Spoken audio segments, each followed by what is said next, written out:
नहमदहु नसल्ली अला रसूल करीम अम्मा बाद फ़ाउज़ बिल्लाहि मिनश्शैतानिर्रजीम बिस्मिल्लाहिर्रहमानिर्रहीम। शुरू अल्लाह के नाम से जो बड़ा मेहरबान नहायत रहम करने वाला है। तबीरनामा 126 के साथ मैं नासिर नजम खुशामदीद कहता हूँ और उम्मीद करता हूँ कि आप सब खैर खैरियत से होंगे। आज का अनवान है ख्वाब में गुस्ल करना या देखना। अगर कोई शख्स ख्वाब में गुस्ल करते हुए देखता है तो उसकी क्या तबीर हो सकती है, आज इसके हवाले से बात करेंगे। इससे पहले कि मैं इसके हवाले से बात करूं, आप लोगों से गुजारिश है कि मेरे चैनल को सब्सक्राइब कर दें, वीडियो को लाइक और शेयर कर दें और बेल आइकन को प्रेस कर दें ताकि हर वीडियो आप तक पहुंच सके।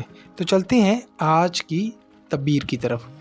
अगर कोई ख्वाब में गुस्ल करते हुए देखता है तो उसकी तबीर ये है कि अगर वो ख्वाब में ख़ुद को नहाते हुए गुस्ल करते हुए देखता है तो इसकी तबीर ये हो सकती है कि वो गुनाहों से बरी हो सकता है। अगर साफ़ सुथरा पानी है, जैसे ट्यूबवेल का पानी होता है, साफ़ सुथरा पानी होता है, शावर घर में आप नहाते हैं, तो इसका मतलब है कि अगर साफ़ सुथरे पानी से नहा रहे हैं, इसका मतलब ये है कि गुनाहों से बरी होने की तरफ इशारा है।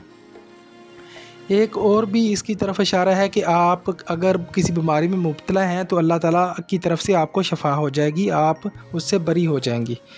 इसकी एक और भी तबीर हो सकती है कि अगर आप कर्ज़दार हैं तो उससे आपको निजात हासिल हो सकती है। इसकी एक और तबीर हो सकती है, वो ये कि अगर आप परेशान हाल हैं, कोई गम है, कोई परेशानी है, तो उससे भी छुटकारा हासिल हो सकता है। लिहाजा ये अच्छे की तबीर की अलामत है। अगर कोई ख्वाब में देखे कि इसने दरिया में गुस्ल किया है तो दलील है कि वो गम और परेशानी से आज़ाद होगा, या बीमार है तो शफा पाएगा और सेहत याब हो जाएगा। अगर कर्ज़दार है तो कर्ज़ उसका जो है वो उससे बरी हो जाएगा और खौफ से अमन में रहेगा। और अगर कैदी है तो खलासी पाएगा।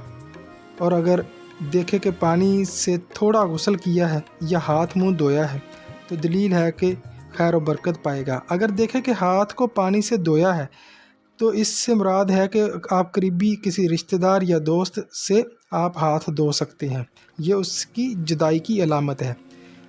अगर देखें कि इसने गुस्ल किया है तो दलील है कि इसका काम ख़त्म हो जाएगा। इसी तरह अगर ख्वाब में आप गुस्ल करते हैं तो इसका मतलब है झूठ से पाक हो जाएंगे और नुकसान वगैरह से भी आप जो है बरी हो जाएंगे। और ये एक और भी तबीर है इसकी कि अगर कोई शख्स जो है नहा रहा है तो इसका मतलब है कि वो दीनदार हो जाएगा, दीन के करीब हो जाएगा। तो ये इसकी आज के हवाले से तबीर थी। और एक और भी इसकी तबीर है कि अगर कोई इंसान गुस्ल करता है तो इसका मतलब है कि बीमारी से सेहत पाएगा, या अगर सफ़र पर जाएगा या सफ़र करेगा तो उससे जो है खैर और बरकत के साथ घर आने की दलील है। इसके अलावा और भी इसकी तबीरें हैं, लेकिन जो ख़ास थी वो मैंने आपके साथ शेयर की। उम्मीद है कि आपको ये वीडियो पसंद आई होगी, और अगर आपको ये वीडियो पसंद आई है तो जाते जाते मेरे इस चैनल को सब्सक्राइब ज़रूर कर दीजिएगा। अपना ढेर सारा ख्याल रखिएगा और तबीरनामा 126 देखते रहिएगा। अल्लाह हाफिज़।